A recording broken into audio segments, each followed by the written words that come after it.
I have never hated a Mario game as much as I hated Super Mario 64 DS. In my opinion, this game is the epitome of how to not do a sequel. Before we get into this video, I need to give a little bit of context to my story with the original Super Mario 64, and why this game is so near and dear in my heart, and why I can't stand the DS remake no matter how many times I try to get into it. I was born in 1996, the same year that Super Mario 64 came out. Of course, being a baby, I was too young to be able to pick up a controller, but when I was 3, my mother was in college and visiting a friend at his apartment, and trying to be nice to me as a kid, he booted up his Nintendo 64 and plugged in Paper Mario. I tried to play the game for about 15 minutes before he realized that I was way too young to understand what a turn-based game was, so he took the game out and put in Super Mario 64. The experience for my 3-year-old brain was like lightning. I could jump, I could kick, I could run in any direction I wanted to, and if I collected enough stars, I could go anywhere in the castle.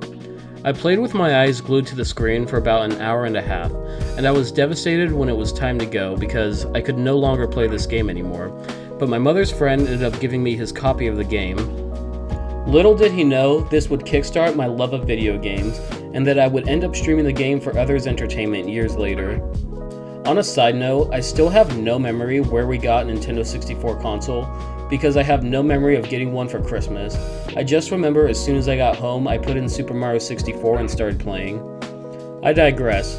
This was an experience that can never and will never be replicated again. I understand that. I understand I have a lot of nostalgia for this game, and it will always be near and dear in my heart. You can never recreate being 3 years old and running around Bomb Bomb Battlefield for countless hours, or experiencing the joy of the first time you hear the music in Jolly Roger Bay. You can never recreate the satisfaction of unlocking the bottom and top of the castle, the chilling feeling you get in Big Boo's haunt, or of course the satisfaction of beating Bowser. We need to make something clear. It's not a revolutionary statement to say that this game was groundbreaking when it was released. Super Mario 64 is known as the game that gave people confidence in games moving to the third dimension. Although other games had attempted 3D, Super Mario 64 was the first game to truly get 3D right. Albeit with the camera issue, something that I have come to take for granted with my many attempted speedruns, I've almost come to forget that the camera is even a problem in the first place. In my mind, this is just how Super Mario 64 plays. When you play a game long enough, you learn to work with what you have and to not fight the process. But that's just me and my personal experience, and I know it's not the same for everyone else. So if I love Super Mario 64 this much, where does the DS version fall into it? Well, just about everything I feel Super Mario 64 got right, I feel that the DS version bastardizes it. But before we get into Super Mario 64 DS, let's start off with Super Mario 64.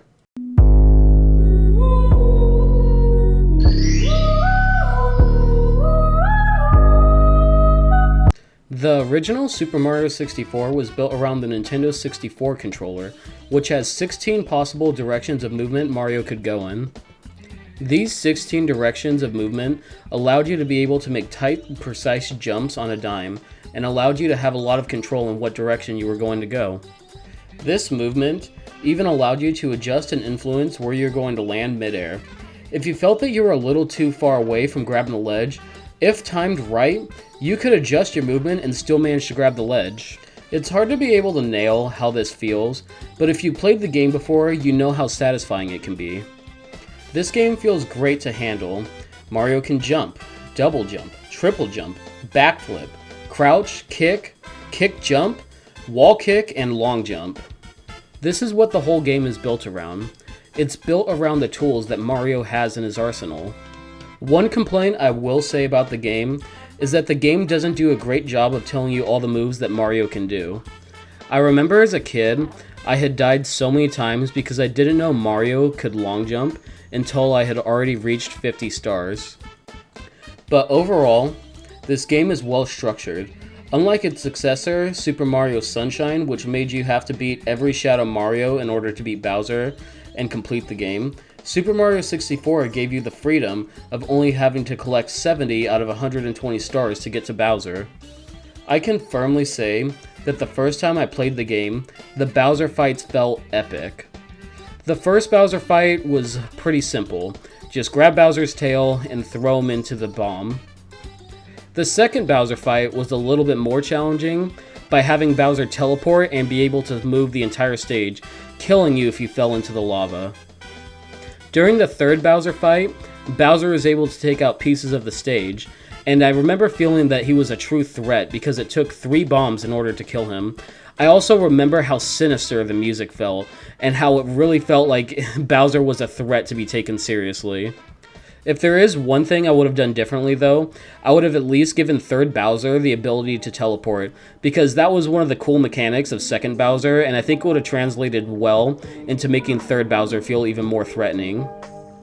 Back to it though.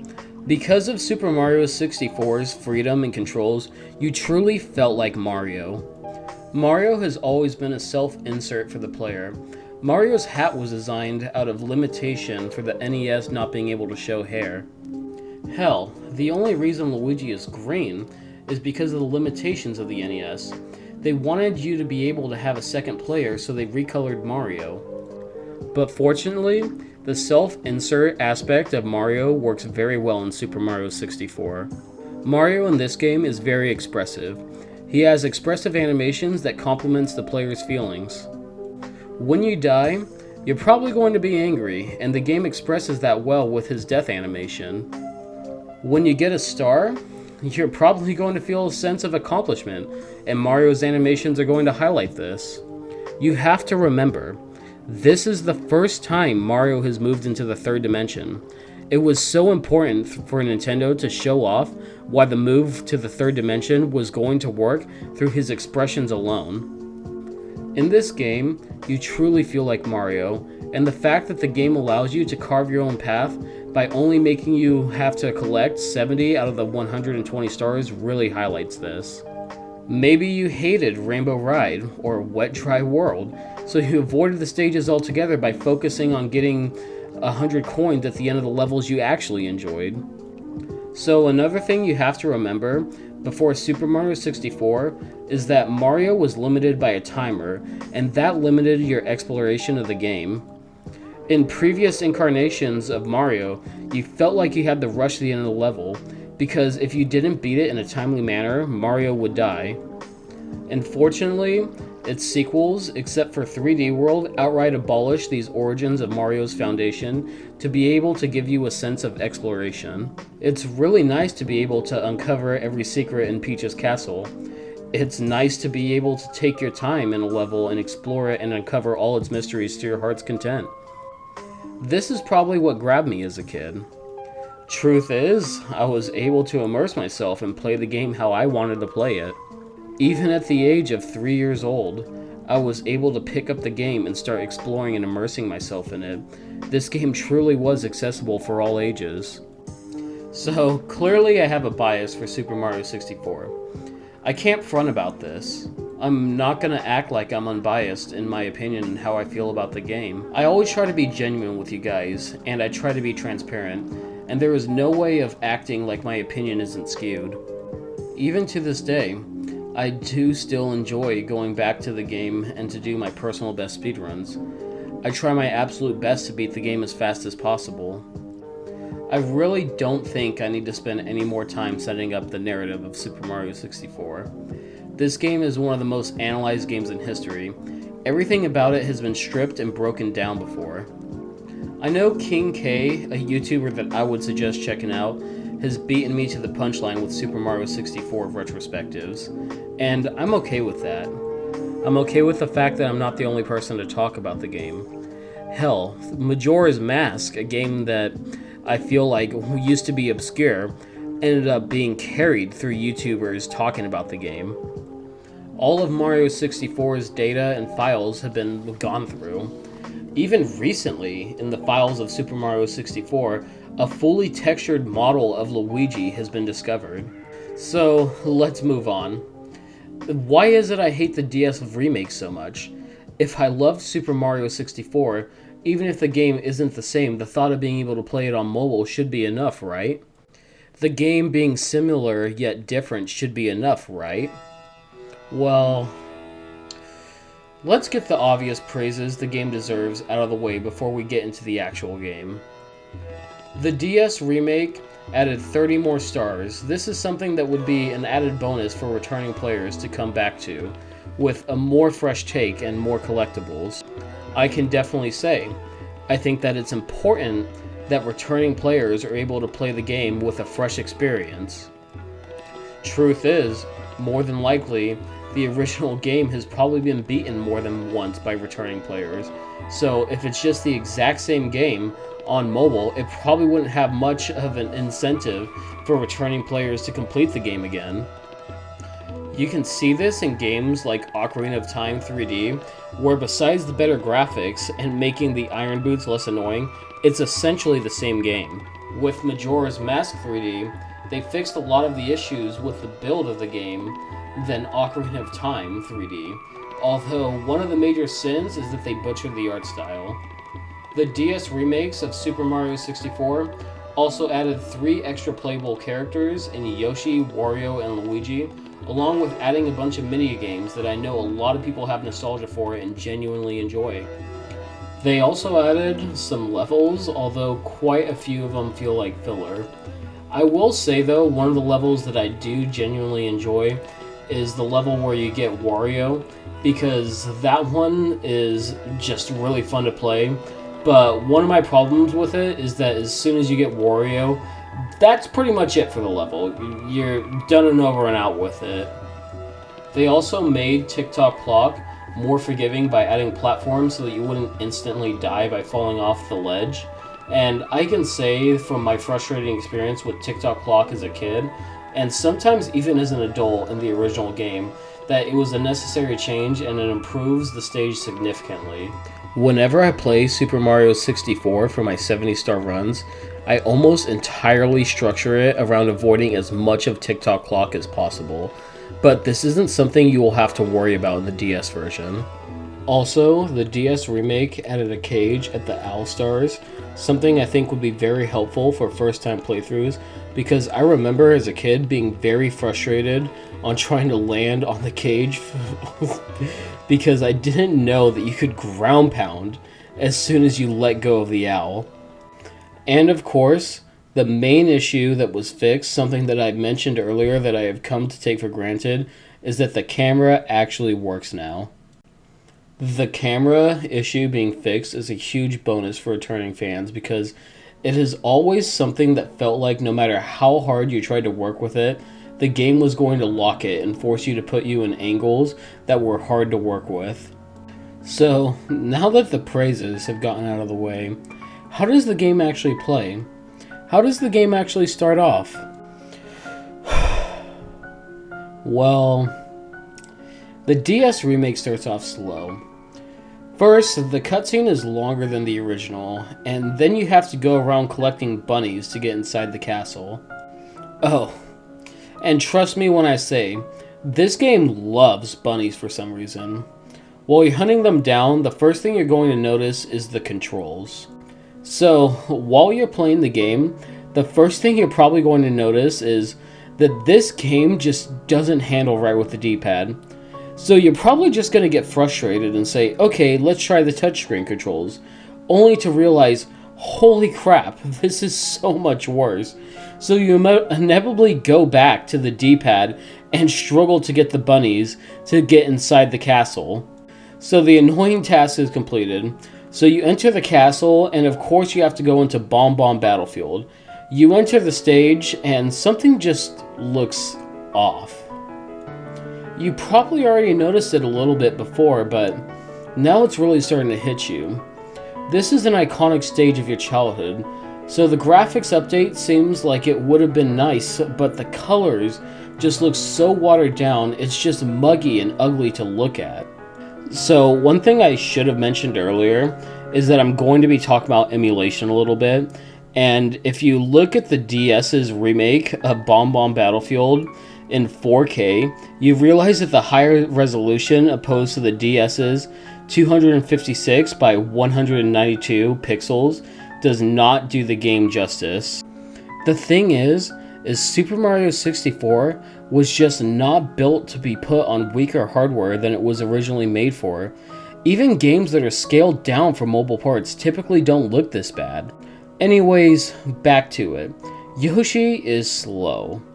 He runs slow, he turns very wide, and he can't pick up enemies. Although I will say, there is one instance where I feel like the game deserves credit, and that is that the game decided to make a more fleshed out and creative boss fight using Yoshi to fight King Bob-omb by having him pick up the bombs with his tongue and shoot them at King Bob-omb. I really do think this was an effective workaround for Yoshi not being able to pick up enemies, and truth is, considering that the King Bob-omb original boss battle wasn't interesting in the first place, this was a well-executed way of making the fight more interesting by using Yoshi's limited moveset. One of the problems, though, comes immediately after beating King Bob-omb. The game teases you by telling you that you need Mario in order to raise Koopa the Quick. So, inevitably, you have to go through levels that you might not want to have to go through and crawl at Yoshi's slow speed in order to unlock Mario. In the beginning of the game, it almost feels like Mario hats are a tease telling you how much better the game is once you unlock Mario. Remember that thing I mentioned earlier about being able to play the game how you want to and not having to do areas and stars you don't want to because you get to carve the route that you would like to do in order to progress the game to your desire? Well, good luck doing that. As soon as the game starts, Super Mario 64 DS already breaks one of the big appeals of Super Mario 64, which is allowing you to carve your own path and play the game how you would like to play it. Yes, you can still carve your own path, but it's extremely limited here. Even after you get Mario, you're still going to be locked out from certain stars unless you unlock Luigi and Wario. I know people say you can go through the game with just Mario after you unlock him, but it's going to be a frustrating experience if you try to go that route. There's just so many times during your journey you're going to be teased with a star that requires Luigi, and especially Wario to unlock. Oh, and let me tell you, there is nothing fun about playing as Wario. If you thought Yoshi was slow, you're in for an agonizing experience as Wario. Essentially, he becomes a character you switch to break a box, and then you switch back to the character you prefer to play as.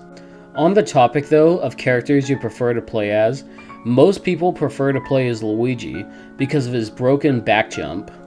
It's not something I hate all that much, but once you start playing as Luigi, you learn this technique and the game goes from frustrating and hard to control to straight up easy mode. I truly have mixed opinions about this.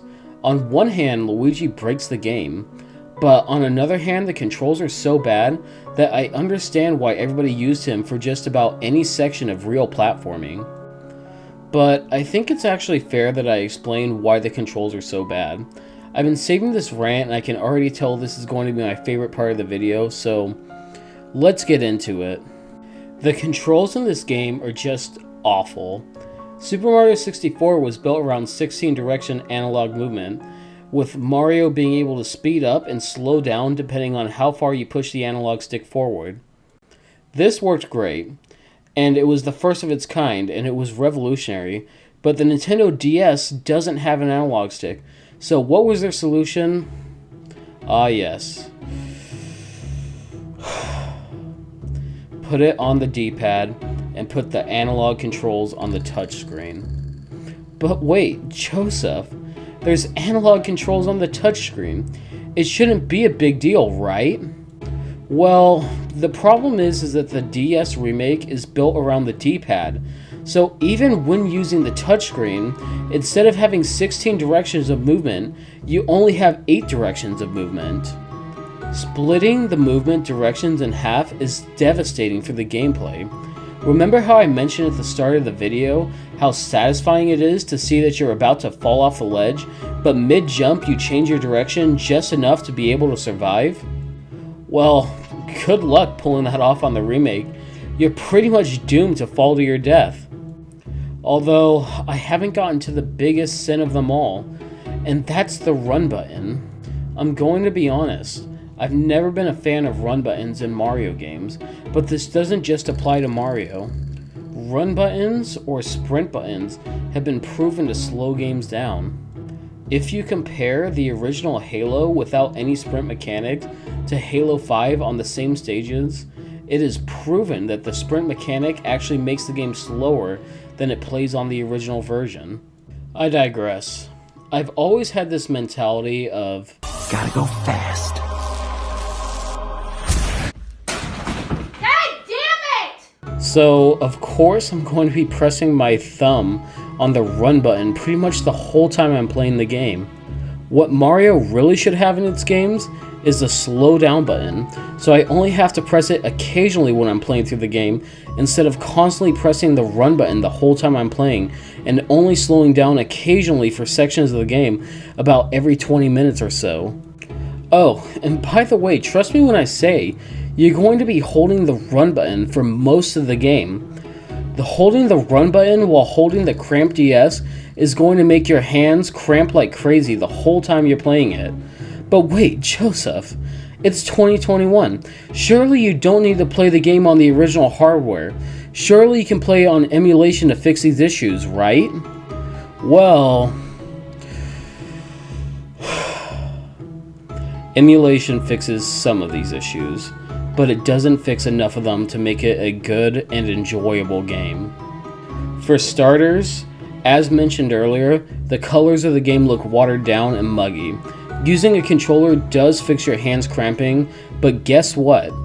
Even on an emulator that fixes the issues, the game is still broken. So we're gonna have to do a little bit of a story time here. I downloaded an emulator and booted up the EU version of the game. The reason I had to use an EU version of the game is because the software I ran was specifically made for the DS remake so that it takes my controller and maps my analog stick to the touchscreen. After that, the software makes it where I don't have to press the run button.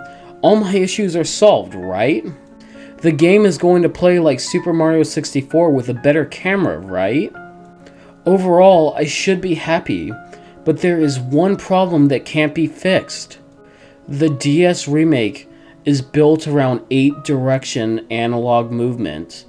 Even if this game wants to run like Super Mario 64, it can never handle like Super Mario 64. You don't even have to dive into emulation to see this. You can legally play the DS remake on official Nintendo hardware with an analog stick, and it proves that the foundation of the game is broken.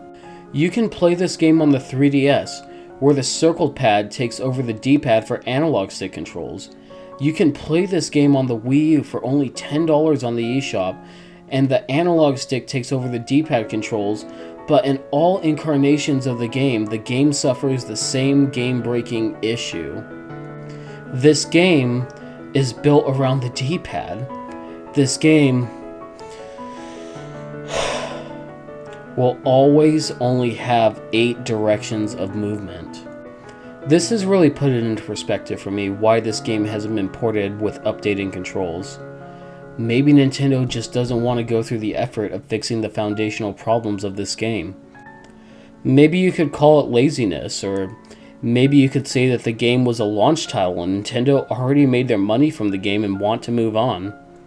But more than anything, the truth is that this game was made because when Nintendo was releasing the Nintendo DS, they wanted to show off the capabilities of the hardware by showing that the DS could run games in 3D. They wanted to show why the DS was graphically superior to the Game Boy Advance, and I just think this wasn't the game to do it. I started this video off with nostalgia, because I do think nostalgia does help look at games with rose-tinted glasses. I do believe that a lot of people still do have the same nostalgia for Super Mario 64 DS as I do for the original.